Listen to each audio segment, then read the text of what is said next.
गुरुर्ब्रह्मा गुरुर्विष्णु गुरुर्देवो महेश्वरा गुरुर्साक्षात् परं ब्रह्म तस्मै श्री गुरुवे नमः। नीलाम्बुज श्यामलकोमलांगं सीतासमारोपित्वां भागं पानो महासायकचारुचापं नमामि रामं रघुवंशनाथम्। त्वमेव माता च पिता त्वमेव बन्धु च सखा त्वमेव विद्या च द्वरिणं त्वमेव सर्वं मम देव।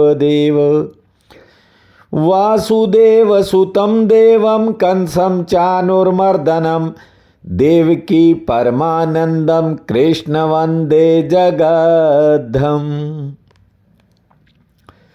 प्रिय बंधुओं, देवियों व सज्जनों,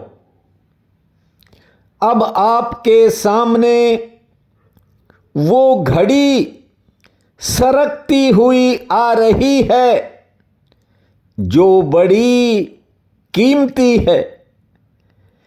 जिसने पूर्ण भाव से श्रीमद् भागवत कथा को सुना और बार बार सुना, उसके भीतर अपने प्रति यानी स्वयं के प्रति एक ऐसा भाव जागेगा कि कुछ चीजें उसे व्यर्थ मालूम पड़ने लगेंगी। आपको अंतर ध्यान की याद आनी शुरू हो जाएगी। हृदय निर्मल होता चला जाएगा। तब चूक मत जाना, क्योंकि बाहर जन्मों जन्मों की वासनाएं तुम्हें खींचेंगी। कई तरह की बाधाएं भी सामने आएंगी। ये मन अपने को बचाने की कोशिश भी करेगा, क्योंकि मन कभी मरना नहीं चाहता। यदि आप पूरी तरह से सजग रहे तो आप परम सुख के करीब पहुंच जाओगे। भक्ति और भजन के माध्यम से आपके भीतर का खालीपन भरने लगेगा।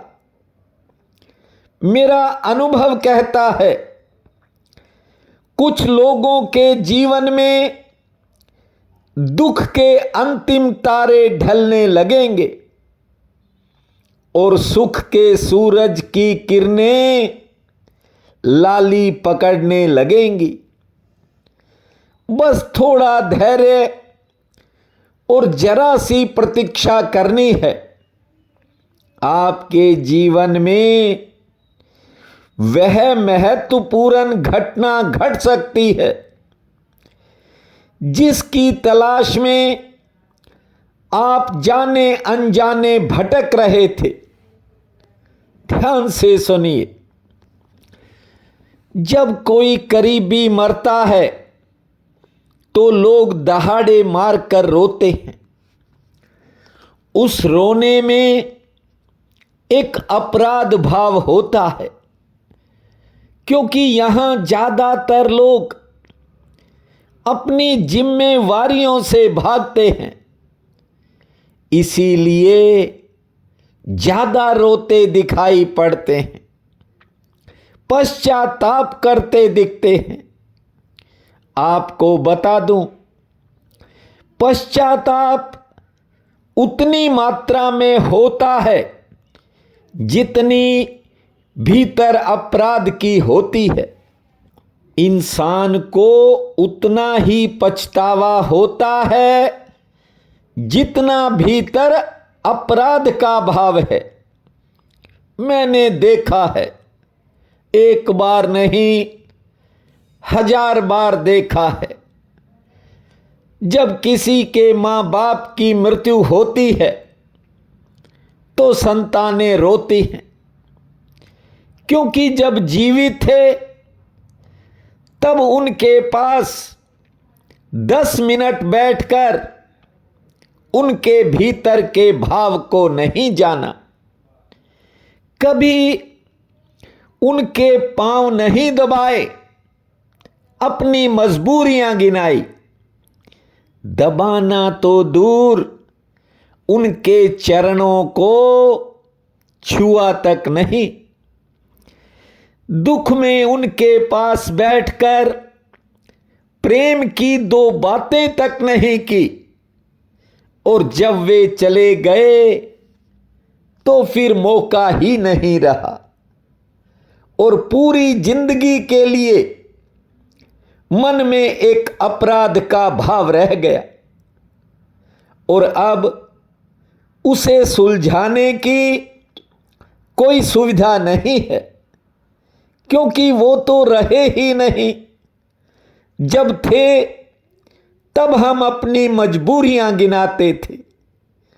दूसरी तरफ जिस बच्चे ने जीवित रहते हुए अपने मां बाप की सेवा कर ली, जरूरत पड़ने पर उनके पांव दबाए, बिना मांगे बिना कहे अपने माता पिता की जरूरतों को पूरा किया, समय पर उनकी बात सुनी और हर वक्त उनकी चिंता की, उन्हें अपनी जिम्मेवारी समझा।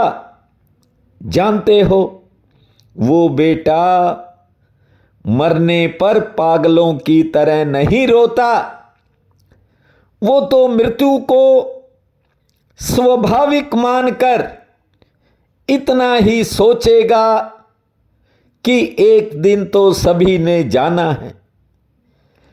लेकिन यदि संतान ने अपने माता पिता के साथ कुछ ऐसा किया हो जो नहीं करना चाहिए था, तब उसे मृत्यु के समय भारी पश्चाताप होगा, फिर छाती पीट पीट कर रोएगा, समाज को दिखाएगा कि उसे बड़ा दुख हो रहा है। और जहां तक समाज की बात है, समाज के लोग कहेंगे कि देखो इसको कितना दुख हो रहा है, और सेवा करने वाला पुत्र जब चुप बैठा देखेंगे तो लोग कहेंगे कि देखो कैसे चुपचाप बैठा है, इसको तो जरा सा भी दुख नहीं है। समाज एक अलग चीज है। समाज के लोगों को ये पता ही नहीं होता कि ज्यादा रो रो कर दिखाने वाला अपनी परिपूर्ति कर रहा है। यदि जितनी ताकत रोने में चिल्लाने में लगा रहा है, इस ताकत को पैर दबाने में लगाया होता, सिर दबाने में थोड़ी ताकत लगाई होती, तो फिर रोने पीटने की जरूरत ही नहीं पड़ती। मुरली मनोहर भगवान श्री कृष्ण पहले यशोदा माता और नंद बाबा के आंगन में खेले। उन्हें अपनी मधुर लीलाओं से अनेक बार सुख दिया, और बाद में जब वासुदेव जी और अंबा देवकी के पास चले गए तो सबसे पहले ये पूछा, हे माता, आपके भीतर वो दुख बताओ जो तुम्हें हर प्रहर हर पल सताता हो। देवकी अंबा ने कहा कि मैं अपने खोए हुए 6 पुत्रों को भूल नहीं पाई। मैंने एक बार भी उन्हें अपना दूध नहीं पिलाया। ये कंस ने जन्म लेते ही मार दिए थे। ये कथा आप सुन चुके हो कि किस प्रकार श्री कृष्ण उन्हें सुतल लोक से लाकर माता देवकी को सौंपते हैं। देवकी अपने उन 6 पुत्रों को जब अपना दूध पिला लेती है, तब तक उसके भीतर की बेचैनी नहीं छूटती। देखिए, संतान वही है जो अपने माता पिता गुरु आचार्य उनका आदर करे, उनकी भावनाओं को समझे। ये कथा पूर्वजों और पितरों को मुक्ति प्रदान करती है। इसलिए मैंने शुरू से कहा था कि यदि माता पिता जीवित हैं, माँ बाप हैं, तो उन्हें ये कथा सुनाओ। यदि नहीं हैं, तो उनकी मुक्ति के लिए स्वयं खुद जो सुनो। मन में ऐसा भाव रखो कि ये श्रीमद् भागवत कथा हम अपने पूर्वजों की मुक्ति के लिए सुन रहे हैं, स्वयं आत्मवान होने के लिए श्रवण कर रहे हैं। दुख संकटों का नाश हो, सुख समृद्धि का वास हो, इस भावना से हम कथा सुन रहे। हमारे भीतर की ज्योति ऊपर की तरफ उठे, ऐसे भाव को लेकर हम नित्य कथा सुन रहे हैं। देखिए, बाहर के दीपक जलेंगे और एक दिन बुझ जाएंगे।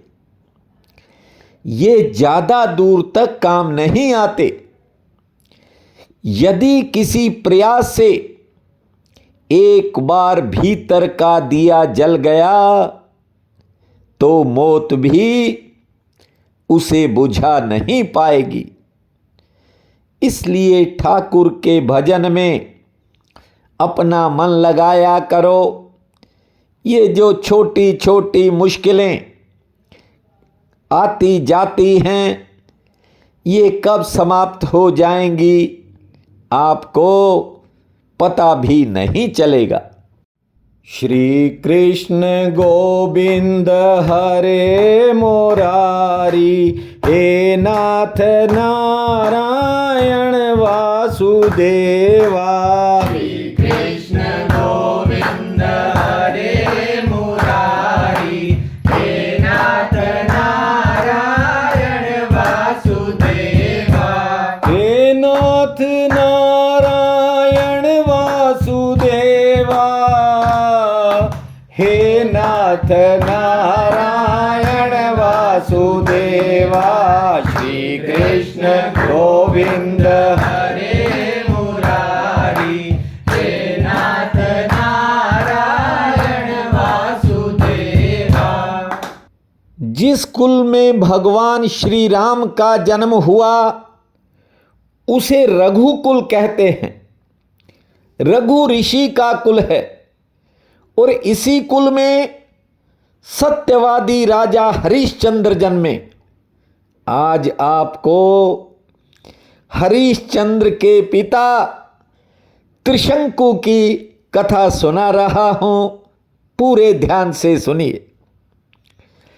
शुकदेव जी कहते हैं, हे राजा परीक्षित, मानधाता के मरने के बाद अम्बरीश नाम का बड़ा बेटा उनकी गद्दी पर बैठा और उसके वंश में हारित नाम का एक राजा हुआ, जिसने नागों की सहायता करके गंधर्वों को मारा था।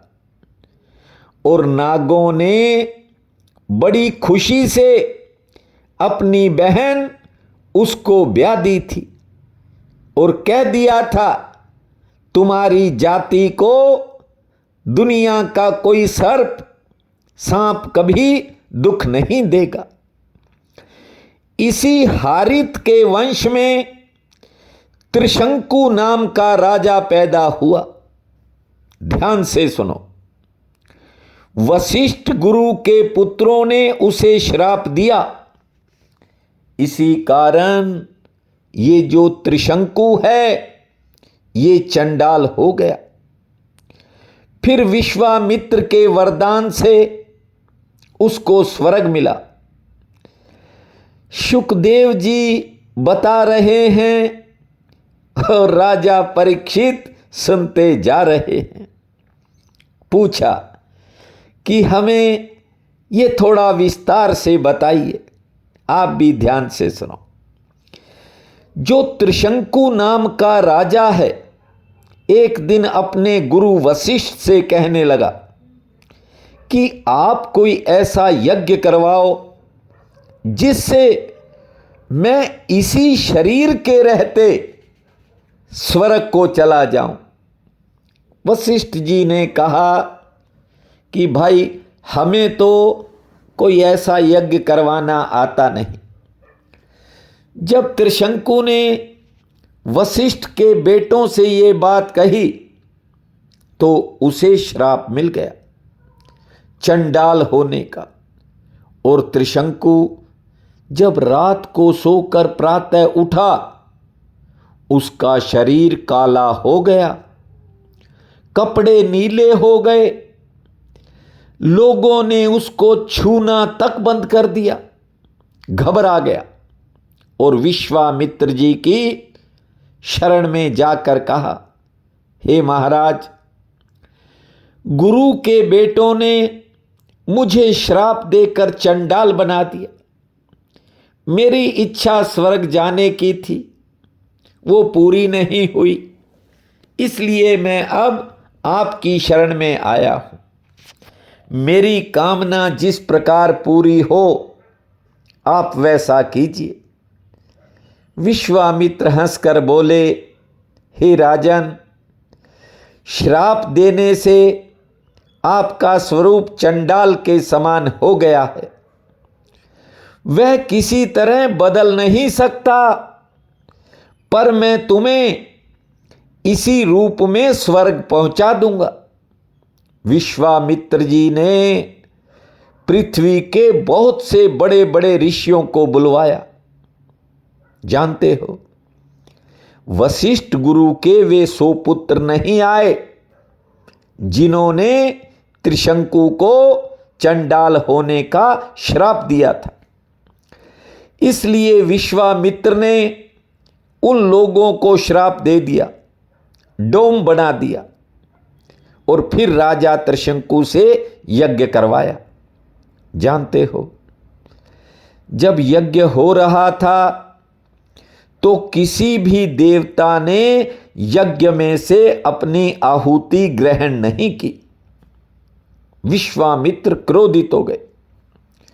कमंडल के पानी से त्रिशंकु को स्नान करवाया और कहा, मेरे तपोबल से जाओ, स्वर्ग चले जाओ। अब वह चंडाल होने पर भी स्वर्ग में चला गया, इंद्रासन पर जाकर बैठ गया।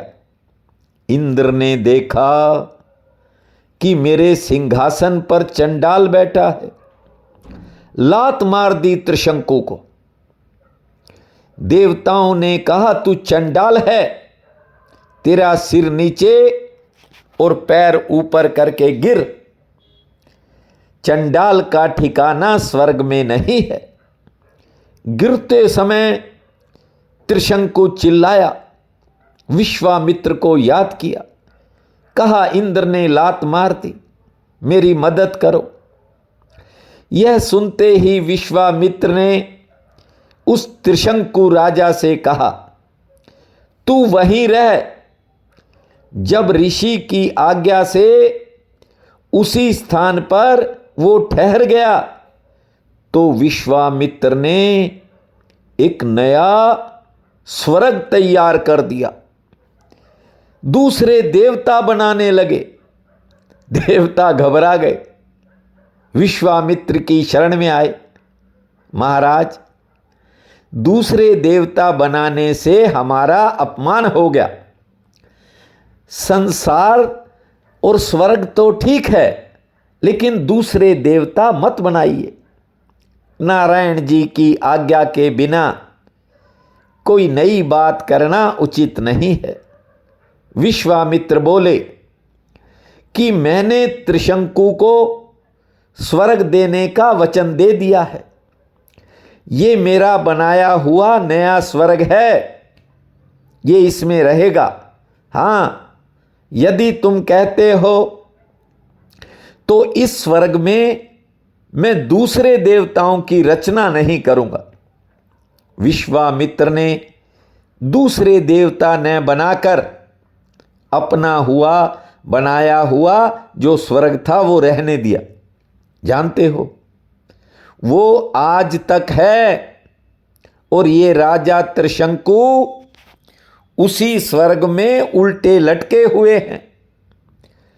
उसके मुख से जो लार बहती है, उसी की कर्मनाशा नदी प्रकट हुई, जिस नदी में पैर डालने से मनुष्य के सब पुण्य खत्म हो जाते हैं। त्रिशंकु की छाया मगध देश पर पड़ती है।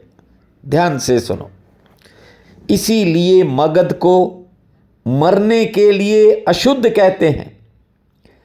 इसी त्रिशंकु का पुत्र हरिश्चंद्र नामक प्रतापी राजा हुआ। और आपको थोड़ा विस्तार से सुनाता हूं। पुत्र नहीं था, हरिश्चंद्र के पुत्र नहीं था। वो सोचता था कैसे मेरे संतान प्राप्त हो। फिर वरुण देवता की कृपा से रोहित नाम का एक बेटा, जो 12 वर्ष तक बलिदान दिया जाना था, यानी बेटा तो हो गया, मृत्यु छोटी उम्र में। वरुण देवता ने बलिदान देने के लिए अति हठ किया। उस बालक ने समझा कि घर पर रहने से तो एक दिन बलिदान हो जाएगा। वो प्राण बचाकर, अपनी जान बचाकर तीर्थ यात्रा करने चला गया। और उधर वरुण ने कहा था बलिदान के लिए, वे हरिश्चंद्र पर क्रोधित हो गए कि तुम्हें पुत्र दिया था और तुम अपने वचन से भागते हो, क्योंकि रोहित तो घर से भाग गया है। हरिश्चंद्र के जलंधर नाम का रोग उत्पन्न कर दिया वरुण देवता ने। जब राजा उस रोग के कारण मरण समान हो गया, तब रोहित ने ये वृतांत सुना कि मेरे पिता वरुण देवता के क्रोध के कारण मरे जा रहे हैं। जो मेरे पिता वास्ते मारा जावे, ऐसा जीवन मेरे लिए ठीक नहीं है। जानते हो, रोहित ने यूनसेफ के माता पिता से कहा कि 100 गऊ हमसे लेकर एक पुत्र हमको दे दो। ये सुनसेफ जो है, ये विश्वामित्र का भांजा है।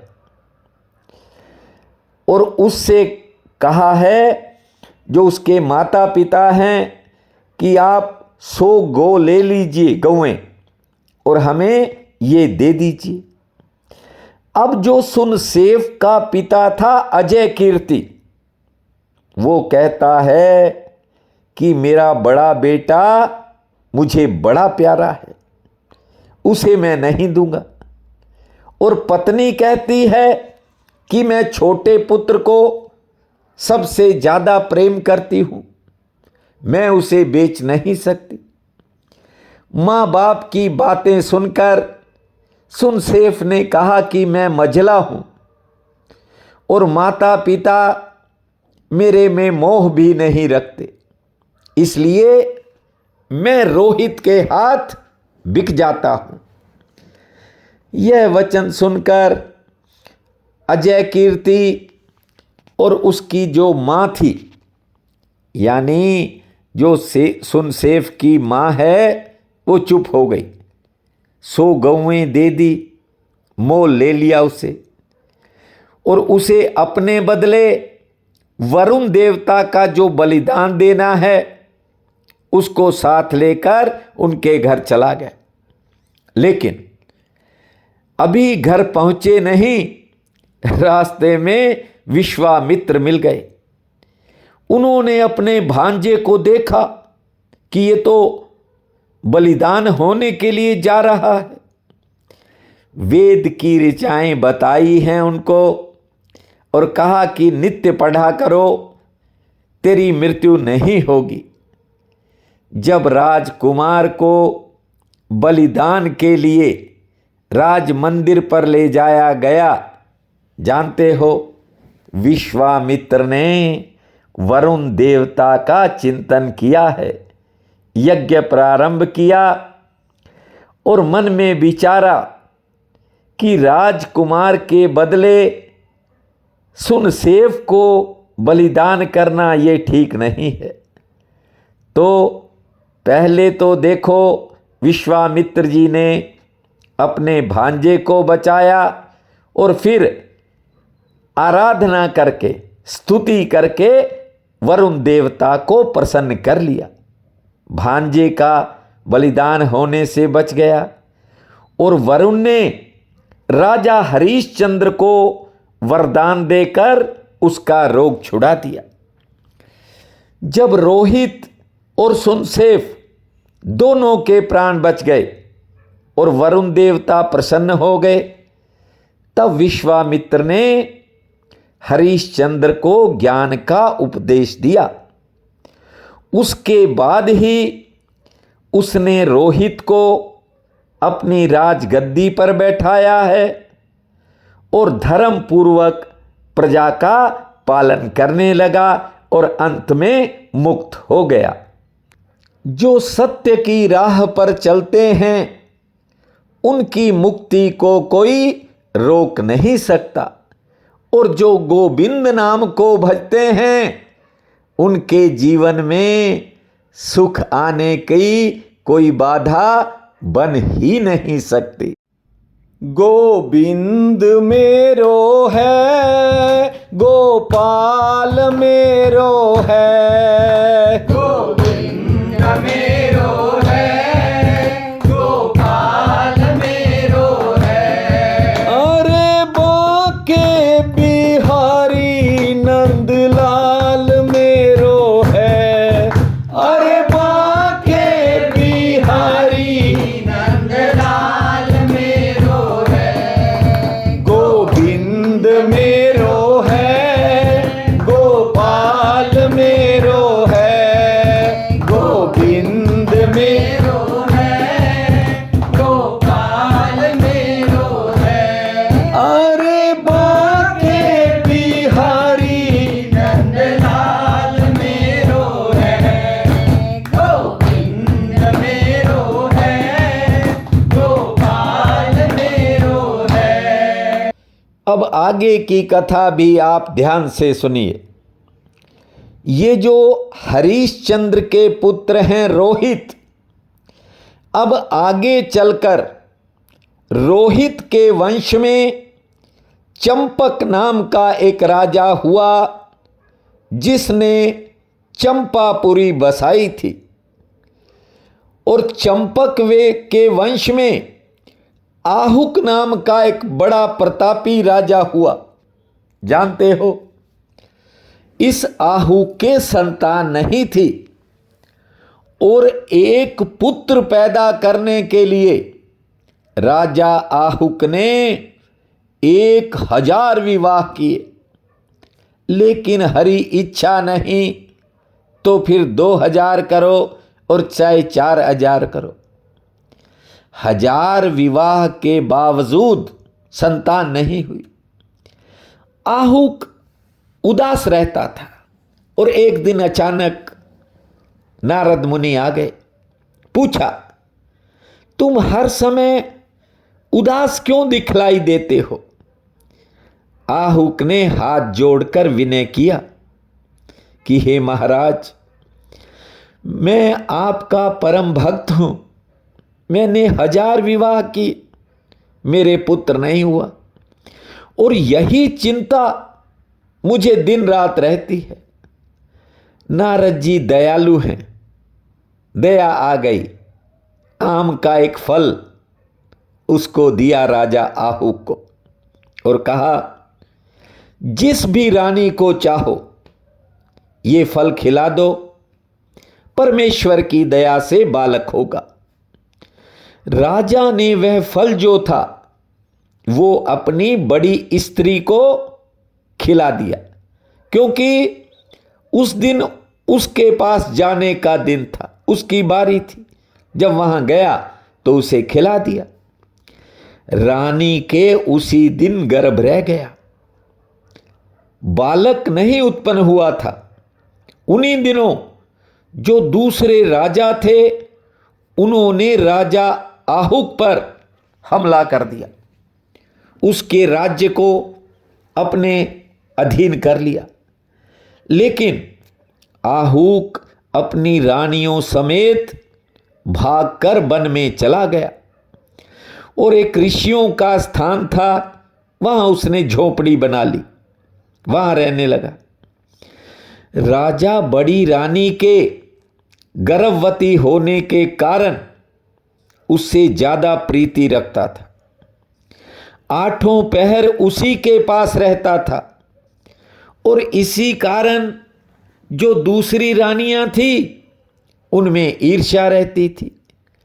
वे सोचती थी कि हमारी तरफ तो ये राजा कभी आंख उठा के नहीं देखता, अभी तो बच्चा हुआ नहीं और बालक हो गया तो फिर हमारी क्या दशा होगी। इसलिए उनमें से 4 रानियों ने सोचा कि रानी को जहर दे देना चाहिए, जिससे पेट के बालक समेत ही ये मर जाए। जब उन्होंने आपस में कईयों ने मिलकर ये सलाह कर ली और जहर लाकर रानी को खिला दिया। वह विष की ज्वाला से व्याकुल हुई रानी। उसने अवरव ऋषि, क्योंकि आपको बताया कि पास में ही ऋषि रहते थे, वो अवरव ऋषि के पास गई और जाकर विनय किया, हे महाराज, मैं आपकी शरण में आई हूं, आप मेरे प्राण बचाइए। यह सुनकर ऋषि बोले, हे रानी, तू डर मत, परमेश्वर की कृपा से मरेगी नहीं और तेरा जो पेट में बालक है ये भी विष समेत, जो तुझे जहर खिलाया है उसके समेत जीता हुआ बाहर आएगा। आशीर्वाद लेकर वो रानी बड़ी प्रसन्न हुई। जानते हो, समय बीता, आहुक जो था वो मर गया युद्ध के अंदर। सभी स्त्रियां सती होने लगी, लेकिन अवरव ऋषि ने गर्भवती रानी से कहा कि तू सती मत हो जाना, तुझसे एक बड़ा बलवान तेजस्वी चक्रवर्ती सम्राट पैदा होगा। यह सुनकर वो रानी सती नहीं हुई।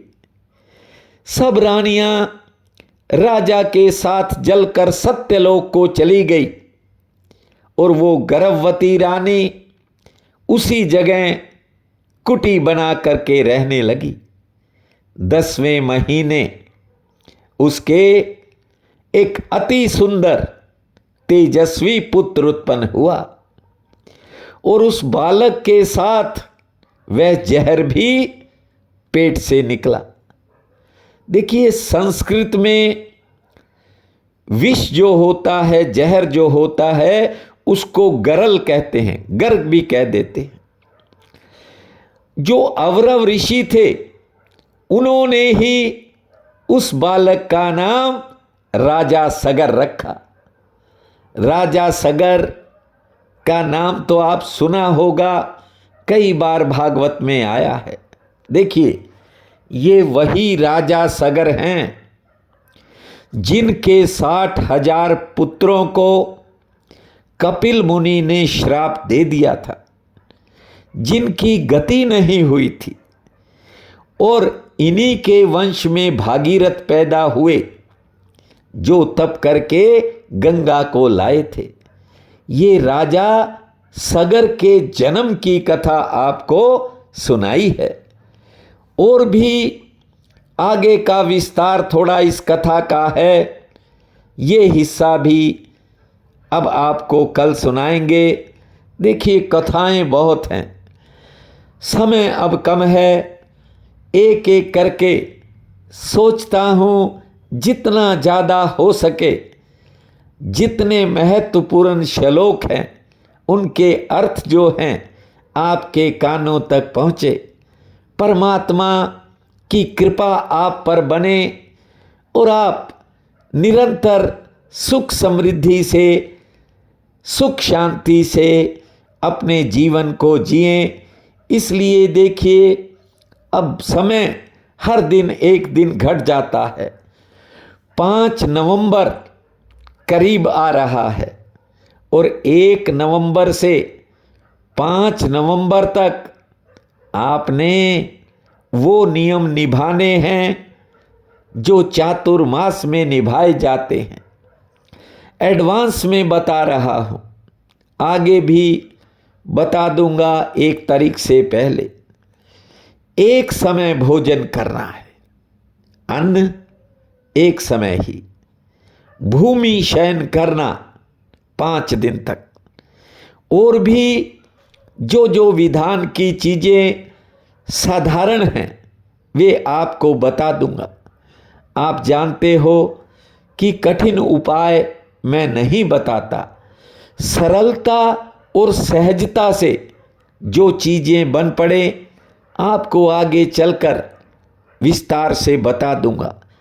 चातुर्मास के 5 दिन आप विधान से रहें, ये समझना आपको चातुर्मास का फल प्राप्त हो जाएगा। और श्रीमद् भागवत कथा अब अंत में देखिए, ये ज्ञान से भरे जो श्लोक हैं, स्कंद हैं, अध्याय हैं, इन्हें आप अब एक एक करके पूर्ण ध्यान से, श्रद्धा भाव से सुनते चले जाएं। देखना परिणाम आपको समय देगा। थोड़ा धैर्य रखना, कथा अब समापन की तरफ बढ़ रही है, इसलिए थोड़ा सजग होना जरूरी हो जाता है। देखिए, व्यक्ति 1000 मील से चल करके आता है, जब 2-4 किलोमीटर दूर उसका शहर रह जाता है, कई बार दुर्घटना हो जाती है। जानते हो कि ऐसा क्यों होता है? करीब आते ही व्यक्ति लापरवाह हो जाता है। ड्राइवर सोचता है कि अब तो पहुंच गए, लेकिन नहीं, मंजिल जब तक ना मिल जाए तब तक आप सजगता पूर्वक सुनते रहें। देखिए, 3.5 महीने से ज़्यादा समय बीत गया, ये 10 दिन भी बीत जाएंगे, लेकिन भाव से आपने कथा का श्रवण किया है। अब बस जो दिन बचे हैं उनमें अपने भाव को बनाए रखें। परमात्मा आपके मनोरथ पूर्ण करेगा। उस मुरली मनोहर की कृपा आप पर बनी रहेगी। अब राजा सगर की जो कथा है वो आपको पूरी कल सुनाएंगे। अब सीधे हरि शरण में जाएंगे। हरि शरणम हरि शरणम हरि शरणम हरि शरणम हरि शरणम